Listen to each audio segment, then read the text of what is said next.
સુરતમાં 3 દિવસથી અવિરત વરસાદ વરસી રહ્યો છે અને ત્યારે સારોલી ગામના બાવરી ફળિયામાં ભારે વરસાદથી જનજીવન અસ્તવ્યસ્ત થયું છે। ભારે વરસાદથી બાવરી ફળિયાના 70 થી વધુ ઘરોમાં પાણી ફરી વળ્યા છે। લોકો પાણીમાં અવરજવર કરવા માટે મજબૂર બન્યા છે।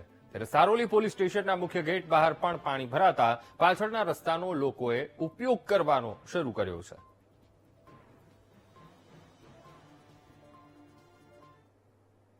તો સુરતમાં આવેલા વરસાદે તંત્રની પોલ ખોલી નાખી છે। 3 દિવસ આવેલા વરસાદના કારણે શહેરના અનેક વિસ્તાર પાણી થયા છે। ઉમરા, વેસુ, અઠવા, પૂણા અને ઉધના વિસ્તારમાં પાણી ભરાયેલા છે। સાથે જ સુરતની મહાવીર કોલેજ બહાર કમર સુધી પાણી ભરાયેલા છે, જેમાં 20 થી 30 ગાડીઓ ગરકાવ છે, જેથી આ પાણી ક્યારે ઓસરશે તે સવાલ ઉભો થયો છે। અમે આપણે આ સુરતના દ્રશ્યો બતાવી રહ્યા છીએ। સુરતમાં જે વરસાદ પડ્યો, 2 દિવસથી વરસાદ પડી રહ્યો છે, ત્યારે આ વરસાદે તંત્રની પ્રી કામગીરીની પોલ ખોલી નાખી છે। કારણ કે શહેરના અનેક એવા પોષ વિસ્તાર કે જ્યાં પાણી ભરાયા છે, ત્યારે પ્રી મોન્સૂનનો પ્લાન એ એસએમસી તંત્ર કરતું હોય છે અને કામગીરી પણ બતાવવામાં આવતી હોય છે, પણ માત્ર ને માત્ર કામગીરી કાગળ પર હોય તેવું જોવા મળી રહ્યું છે।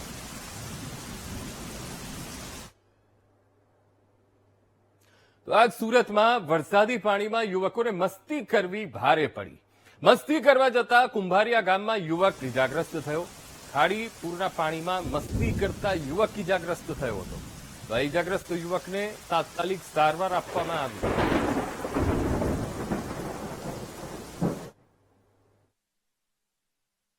સુરતમાં જે રીતે અનરાધાર વરસાદ પડ્યો અને ઠેર ઠેર પૂરની સ્થિતિ સર્જાઈ, તેવામાં જે લોકો ઇજાગ્રસ્ત થયા હોય છે તેઓને દવાખાને જવા માટે પણ તકલીફ પડતી હતી। ત્યારે અત્યારે આ જોઈ શકાય છે કે અહીંથી આ પૂરની વચ્ચે વ્યક્તિને જે વાગ્યું હતું અને તેને અત્યારે આરોગ્ય કેન્દ્રમાં સારવાર લીધા બાદ અત્યારે તેને અહીંથી લઈ જવામાં આવી રહ્યો છે।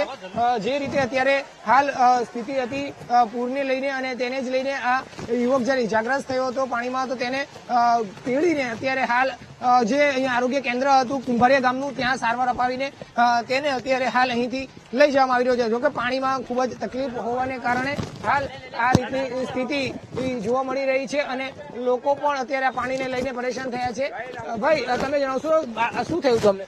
કઈ વાગ્યું છે નથી, એ તો ચાલતો હતો ને તો કઈ નીચે ઈ થઈ ગયું, એના માટે। ક્યાં સારવાર લીધી? કઈ એ નથી,